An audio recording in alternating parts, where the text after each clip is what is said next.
Hi, I'm Dan. And I'm Olga. And today we are pitting two epic television pilots against each other. We have Lost in one corner, we have Westworld in another. This is Pilot Wars. Yeah.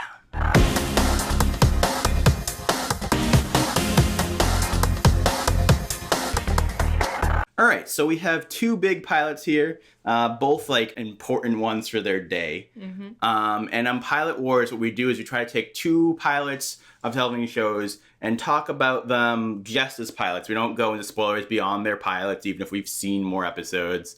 So, which in this case, the reason we even started thinking about comparing these two is Westworld Season 2 is going to be coming back at the end of April. Mm-hmm. And we've seen all of Season 1 of Westworld. Yeah. But I have not seen much more of Lost than just the pilot. Yeah. And so when I originally brought up Lost as a counterpoint, you were like, what is... There's no comparison to be found. I was just like, one takes place on an island and the other one takes place in a West world. A whole Western world. So my argument was, that J.J. Abrams executive produced both. Now, I know some people would be like, well, J.J. isn't nearly as involved in Westworld, it seems, as he was in Lost. But I totally forgot that he was. And then they both are very sci-fi heavy, but also with like some horror elements.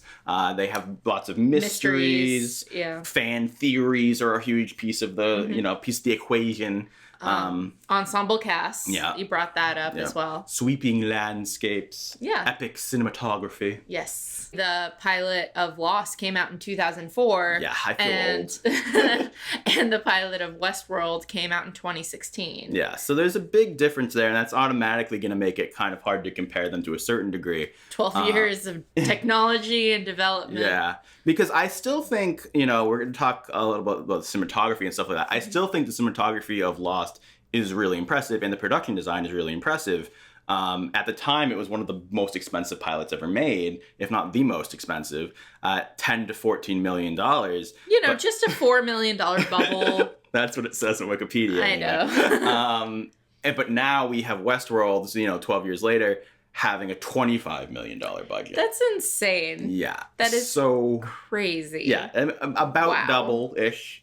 And so, the cinematography in Westworld is 100% breathtaking, and it can't be touched by almost anything. So the Lost Pilot is part 1 and part 2. Yeah. We're considering it kind of a package deal. Especially because together it's only a little bit longer than an episode of Westworld, so... Commercials versus no commercials, Yeah. So yeah. Does it feel dated to you? A little bit. Yeah. Especially by their clothes and...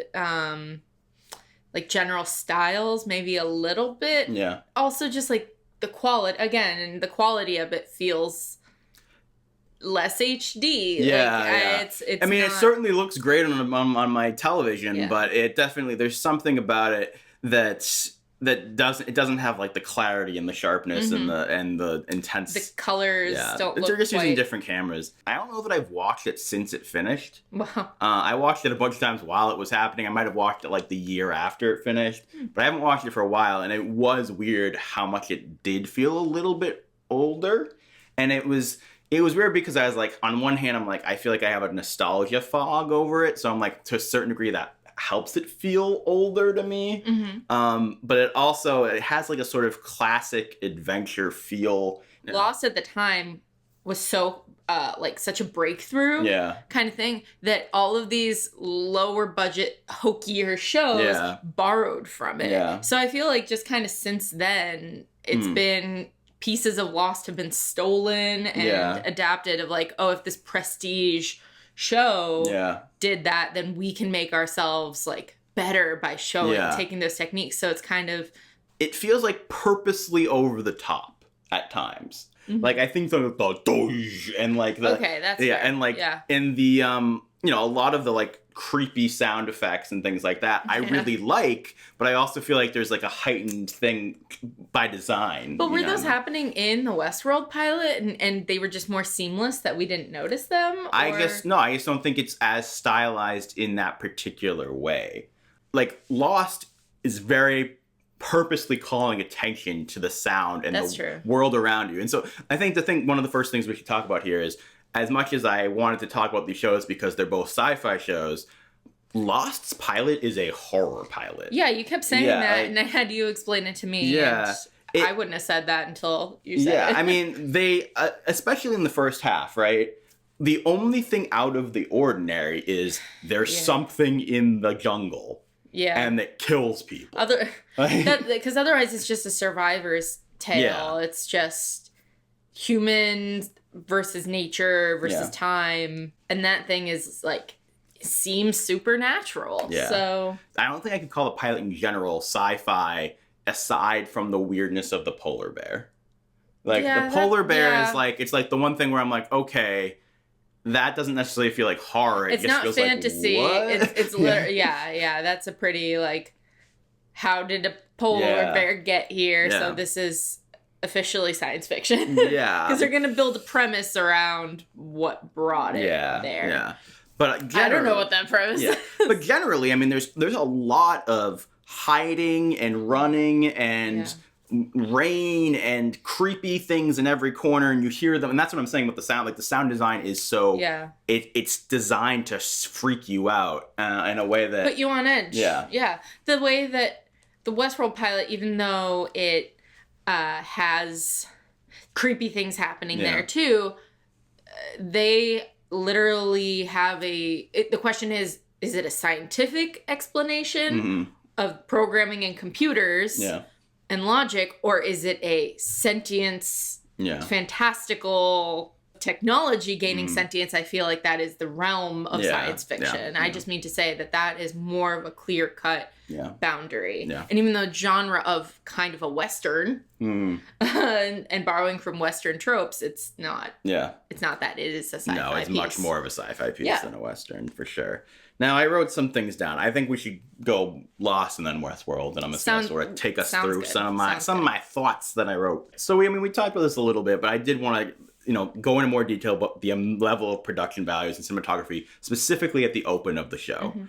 So we open up with Jack, the iconic shot of his eyes opening, and then him wandering around the jungle, and then we have this great shot that I love of him looking out at the beach, and then it kind of circles around back at him. I didn't notice that at first, and I was like, oh wait, that's really cool. I thought that was awesome. And then we dive right into this humongous set piece. The screaming, wow. I think it totally holds up. That piece absolutely holds up. Yeah. If anything, it holds up even more because since then we've had more cases and fear and that's become more of a social anxiety, I think, of a plane crash. Yeah. It's such beautiful storytelling of how you immediately get, this guy immediately dives in to save everybody. You get to meet all these characters in small ways as you go from person to person, him helping person to person, him getting help from person to person. It's action-packed, it's dramatic, and then we get little funny things like Boone getting the pens and all that stuff. Yeah, you just get people's personalities. It feels very genuine in terms of its exposition. Like you figure out that he has medical knowledge. Yeah. Just by him doing stuff. Yeah. Over time, they use this thing called progressive disclosure. They're letting you know things when it's time for you to know things. So it's like Jack does all that stuff, and then you find out that he's hurt. He doesn't get up at the beginning hurt and then right in. Instead, you see this guy cares about people, and you care about him because of how much he cares. And then you see on top of it, he was hurt that whole time. And I think that's great. And then we get the scene of him and Kate connecting, which I know you really appreciated when we were watching. Yeah, I mean, it just felt very like, okay, these are going to be our two leads. Yeah. And yes, I knew that from continuing watching, but they set it up in a way that feels very, again, genuine and human. And they're both like, at least her, or both of them in their ways, they seem very human. Like they're not just like they are going to be each other's love interests and that's all they're going to be to each other. It's like they have other purposes, they have these personalities, they have fears, they have hopes. Yeah. And here's them working together from basically the get-go. Yeah, and I mean I really love that as their opening scene together because it makes it so that they immediately have a strong connection that feels earned because they immediately have a strong moment together. It's not like, oh, now suddenly our two leads love each other out of nowhere. Right. It's like, oh, we bonded over this really intense thing. Also, our main male lead is like powerful and in charge still, and he's very an engrossing character, but he's still getting help, which I think is cool too. And then he has this great monologue, and Matthew Fox's acting just really sucks you in, and it really reveals who this character is. He had like a single tear come down his cheek, and I was like, ooh, that's great. Fantastic. Yeah. I mean, one of the things that I really noticed on this watch is as much as there is a large ensemble, they made the whole episode feel intimate because it kept coupling people off. So we had Jack and Kate, then we had like Saeed and Charlie, then we had at one point we had Shannon and pregnant girl whose name I'm blanking, Claire. Yeah. Hurley and Jack at moments. Yeah, and with Saeed, Hurley just with everybody. Yeah, but my point is a lot of the like Boone and Shannon, like almost every interaction was like a one-on-one thing. We have Locke and Walt sit down together, you know, like right. And I think that made it feel intimate in a way that I liked. Now, I do think on the flip side, it feels like a smaller cast than it is in a weird way. You see all these people running around in the background, you're just like, okay. Yeah. Convenient. I think they had a difficult thing to juggle there, which honestly continues throughout the show as far as like, well, it is a bigger group of people, but we also don't want it to be like, oh, now we're jumping from this person to this person, this person. Like, we want to have these more human, smaller moments. We want to have the little moment of Jin saying something to Sun and her just bristling, but then we immediately move on, you know, like. Yeah. And I think they did a great job of building character through just small moments of just a lot of this, even just visual moments of we have the scene of Kate taking the shoes off of the dead body. Right. And then we have the odd, but like I think really telling moment of Locke looking at her and then having the orange. That was so freaking weird. That I never, for some reason, I always forget that happens. And it just freaks me out every time where you're just like, what the hell is this dude? Yeah, and then I just think that, they have weird things like that. And I think it also shows like the humor juxtaposed with like the intense stuff. And then I like just little shots of Sawyer smoking and Claire, like, you know, with her pregnant silhouette at the beach in the water. Like, I just think that they do such a good job of just showing you the variety of people. So, Dan, do you like Lost or something? I really like Lost. I'm letting you take this part away because I'm just like, yeah, people. No, you're absolutely right about the way it just lets you in on these moments and you feel like a part of them. And you grow to care about these people very quickly. Just very quickly. Partially because the stakes are high, but also because they're just like, the way they talk to each other feels so real and normal. Maybe not necessarily with the circumstances, like maybe they should be more freaked out at first, but I also buy that they assume they'll be saved, both because of denial but also because people just they want to believe, like, you know, like you believe the best is going to happen. You don't believe you don't want to believe you're in a hopeless situation.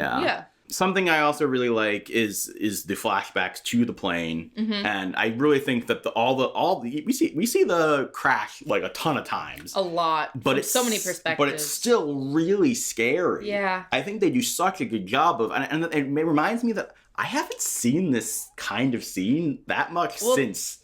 Frankly, again, that's because of this anxiety that people have. That it's not very. At this point, I don't think you're going to necessarily win that many people over by pushing a very, like, realistic... I mean... Triggering. Yes, a fear that a lot of people have. It's freaky. It really is. Freaky, They use shaky cam, but in a way that doesn't feel over the top, in my opinion. Like, it's not like when you walk something like Hunger Games or whatever and you're like, man, they're really using shaky cam. Like, I don't, like, they use it in special moments and when it feels like it makes sense, and it also doesn't feel like it's giant sweeping. Well, other than the turbulence, what are you talking about? Actually, a lot of the horror stuff when they're in the cockpit and stuff. Okay. And it's shaking around. Oh, okay. Yeah, and a lot of the running is shaky cam too. See, that I don't even associate with the idea of shaky cam as it is used so much now. There's also some interesting cultural stuff in this pilot. We have both the Islamophobia with Saeed and Sawyer. And then we have, obviously, the beginnings of the stuff with Jin and Sun,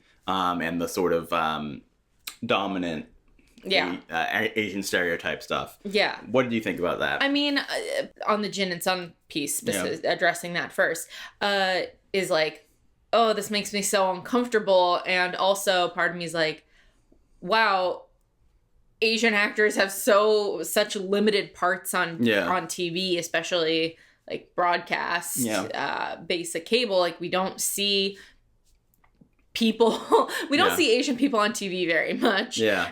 Especially not in 2004. No, but for them to be kind of like playing into what we expect of cultural stereotypes of like the submissive woman and the dominant man, it made me really uncomfortable. Partially because I was like, oh, I feel like it's a reminder that society hasn't come as far. And then I'm like, wait, I feel what happens here. Yeah. So I mean, part of the issue too about that, so say, I mean, obviously we know they subvert it to a certain degree. Right.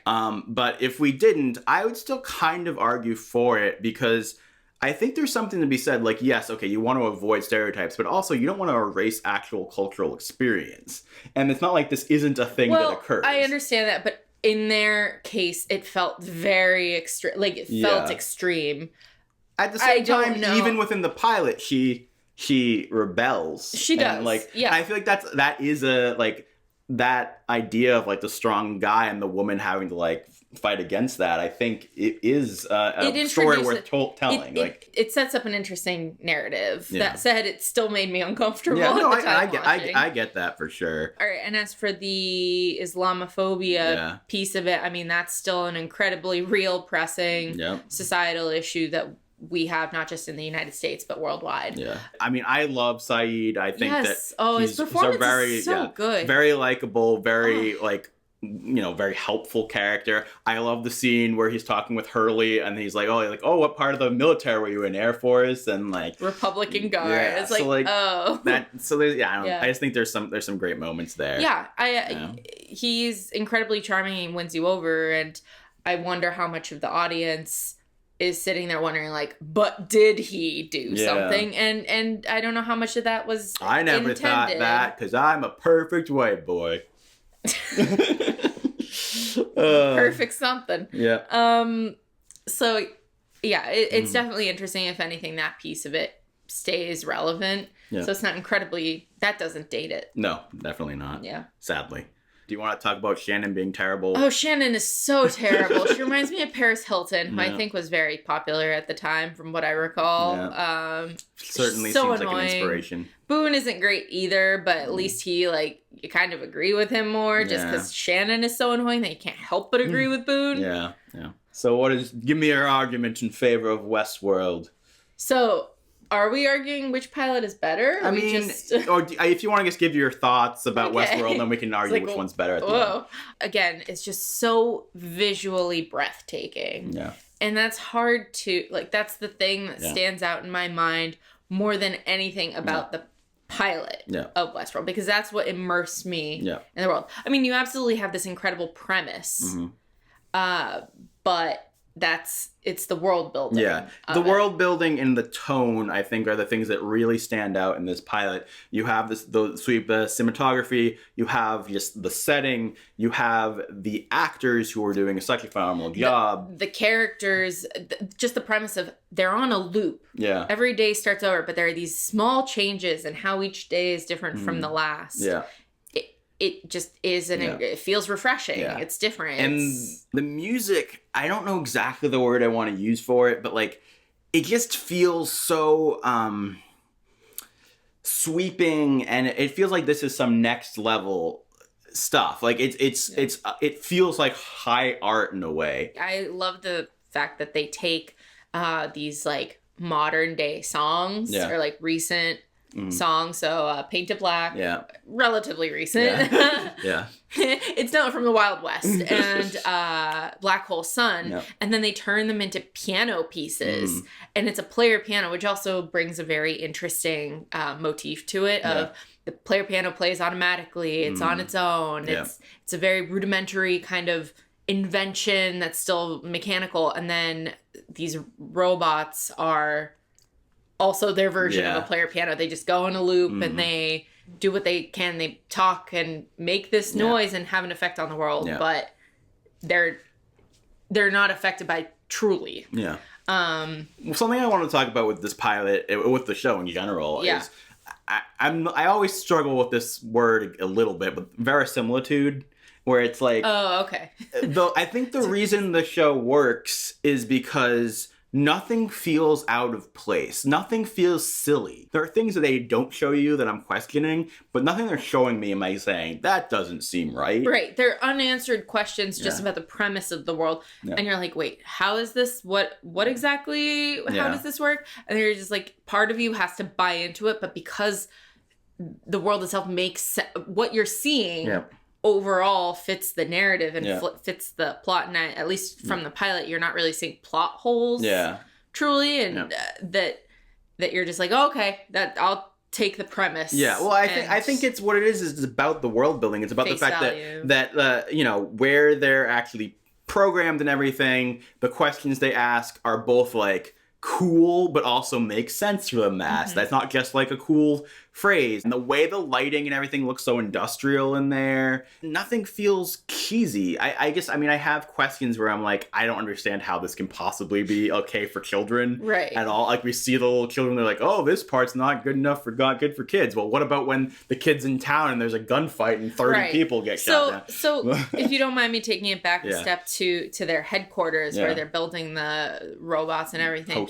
The hosts, excuse me, of the nudity aspect. So you're seeing very beautiful, like, naked bodies. You're seeing some male nudity as well, at various degrees of also like stereotypical handsomeness and everything.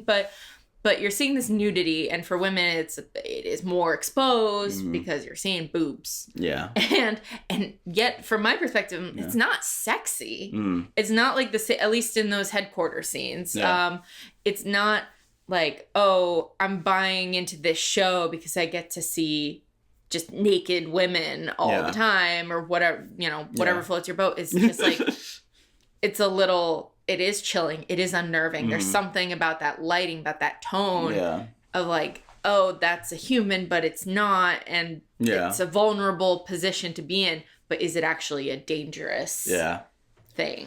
Yeah, I struggle a little bit with the nudity aspect, where I'm like, well, not to say that I have any issues with it, but more that I'm like, how much is it just for the sake? How much are we making it high art versus just, let's accept the fact that it's there to titillate? And I'm like, I'm not against titillating. I'm just saying, I definitely think the first time I watched it, my thought process was, well, okay, I guess they give like a reason why they're naked, but they didn't need to make them naked. They don't need to be naked. They do not. It could still be like...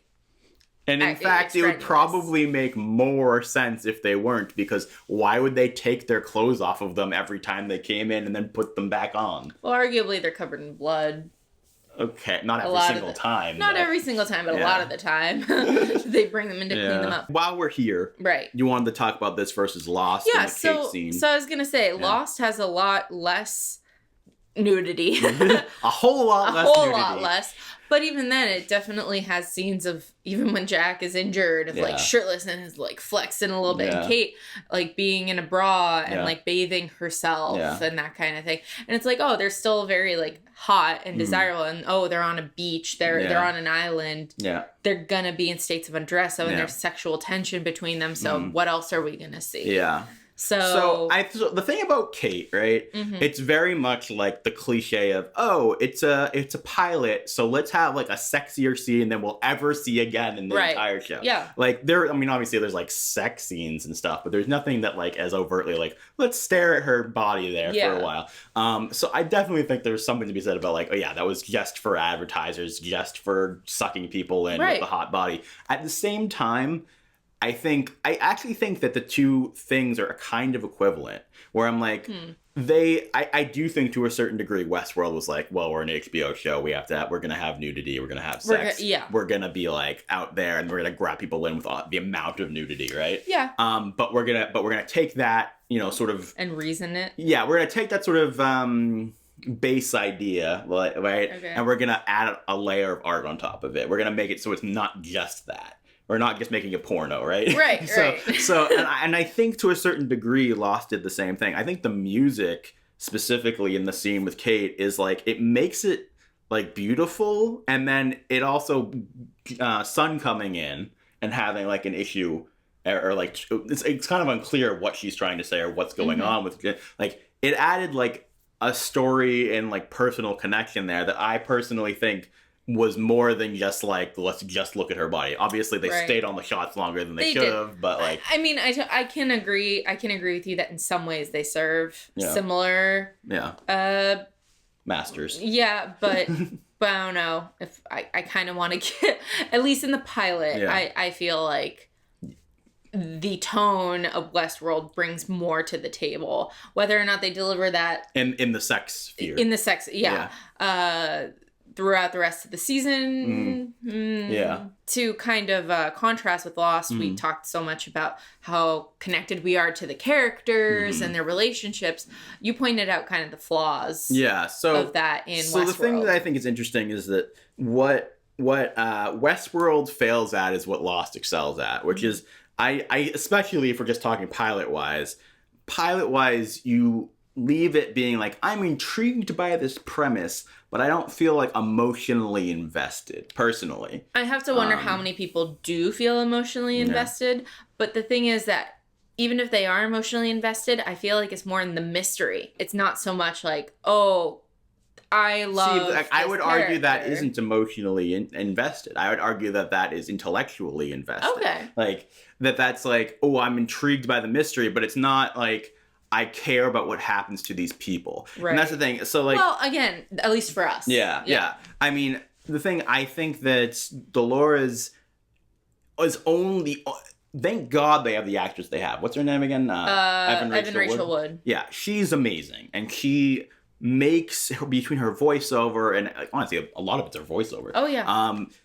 It makes you want to care about Dolores. But at the end of the day, she isn't really a character, especially by the end of the pilot, right? She's stuck in a loop, and you're like, oh, that stinks, and it's like, oh, she got raped, that's horrible. That was horrifying. And not to like, if anything, I was like, oh my God, this, like, it's uncomfortable, but the first time seeing it, that's like horrifying. Yeah. It's horrifying, but then she doesn't know what happened. Yeah. So I'm like, it's like more like the idea of what he's doing is horrifying more than I am horrified for her. But even then, like, because of the nature of the Man in Black and his mystery playing out, you're like, ooh, I want to see where this goes. Even though you pretty much saw him raping her. Yeah. Well, that's the thing is he is the most intriguing character. He is a human. Yeah, he's a human. You want to see what his deal is. And he's so vile, like, that you can't help but be pulled in to a certain degree. Like, he just has a charisma to him. The hosts I can't connect with because they don't have free will, and they're just gonna be, even if at the end she hits her thing or whatever, it's like, oh, maybe she'll be a character eventually. Yeah, for now she's fulfilling a role. Like, she really is. Even as you have her fulfilling the role of, like, sweet, innocent, darling Dolores, and by the end it's like, oh my God, Dolores is capable of causing harm to a living thing, which is, like, the number one thing that they are not supposed to be able to do. It's still like, well, this isn't Dolores as a person yet. This is an automated, a different kind of automated reaction. Yeah, and I'm also reflex. Like, I don't end with that hit being like, oh, what does it mean for her? I go, oh man, what does it mean? The Terminators are coming. Yeah. What does it mean for this world? What's going to happen next? It's not so much like, oh, is Dolores going to be free and have a free life? Yeah. Maybe later that becomes a question, but not so much in the pilot. Yeah, and I think, to me, the only other character that, like, is really working is Ford. And I just think that both his intellect, obviously the performance, Anthony Hopkins. But also his sort of, like, longing for the past, but also, like, enraptured by what he could accomplish in the future at the same time.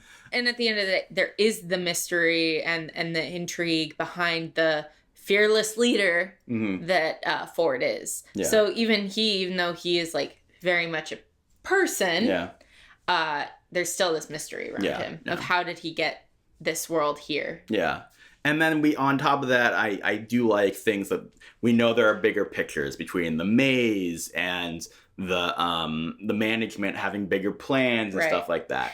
At the same time, so getting back to the character stuff, like Bernard to me is like a means to an end. Like the actor's good. He's really good, but he is exposition. He is walking, talking exposition. Yeah, he's exposition. Yeah. The woman who's like management of some kind. I forget her name. Exactly. Yeah. That tells you everything you need to know. You've seen the pilot 3 times. Yeah.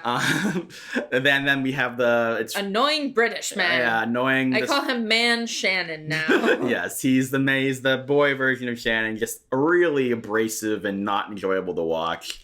The premise is the highlight of like you have Teddy, who you're supposed to be in love with him too. Yeah. Like, oh, it's sweet Teddy. Like, he's nice. He's there for Dolores. Yeah. And then you have the guest saying like, oh, he creeps them out a little bit as he just kind of like sits there. Yeah. And even though on his face when he's having the shootout with the Man in Black. Yeah. He has this panic look of, why aren't I killing you? Why can't I stop this from happening? But then it's over. Yeah. And then it resets the next day. Yeah. I do want to say, though, the thing that we haven't given enough credit for is how I similar to how I think The Lost has a great device of getting you right into the action and you know, the way it sets things up in a visual way. I love the way this starts, where you don't know Teddy is a host. Yeah, that's and it's, you know, is he a guest? Yeah, is he a host? We get the first rotation, and it leads in a way you're not expecting, and then you're like, holy crap, this is where it can go, and then it starts over. You know, like and I think that's really interesting, and then that especially makes, you know, when the end of the episode comes and the dad is replaced with another one, and you really feel that because you've been in this cycle. And you already feel connected, and you feel bad for Dolores' dad after he's like losing his mind, basically. And then you're scared when he's reciting. Yeah, he was amazing. Oh, he's so good. Yeah, they definitely do horror well. They absolutely do. All right. So what's our takeaway here? What's our takeaway is that I feel like I can't unbiasedly make an opinion. I want to like Lost better, but I mean, it's like you said, the character piece is undoubtedly stronger in Lost, but Westworld has a like, you can build characters a little slower. You can take your time, but what it does otherwise, that is like fantastic. Point. Yeah, that's the thing is, I mean, when I was thinking about comparing the two shows, I was thinking on a bigger scale of like what they become or whatever, because the thing is that the beginning of Lost isn't really about world building. It's about the characters. So you're not really getting the full premise. You're not really getting the full mysteries. You're just getting little sprinkles here and there. Here and there, yeah. You do get nice subversions. Like we do find out within the pilot that Kate is the one who, you know, was the criminal. Right. And I think that there are definitely cool character things, but cool things being set up for the future. And I think the ending with them knowing that there is mystery there. We have the French woman who's saying they're all dead on a loop. 16 years, Like I think that's a great way to end the pilot for sure. And then we haven't even said anything about Charlie. Charlie's awesome. That's the thing. It's another character who you really start to like. Yeah. But the benefit of 12 years of television and a double, a lot of money, lots of millions. Yeah, I mean, I think that what it comes down to is Westworld feels more like a movie. It's more cinematic, but I think that to me, Lost is like pure television, where it's like I have like warmth watching that. Aww. And I'm never gonna feel that from Westworld. And in some ways, I don't know if it just it earns it a little later, but I don't think it earns it with every character. With Westworld. The warmth, yeah. Yeah. No, I don't think that's really what they're aiming for either. Yeah. It's a more clinical show. Like it's like it's cold-hearted steel. It's sci-fi. Yeah. It's very traditional sci-fi. But I love me some Lost. That's my pick. And your pick is Westworld. My pick is Westworld. What do you guys think? Let us know in the comments below. And again, no spoilers. It's not about, Lost didn't live up to its promise, blah, blah, blah. We're talking pilots here, guys. Pilots. All right. So like, share, and subscribe. And we'll see you during the next Pilot Wars. Thanks, guys. Bye-bye.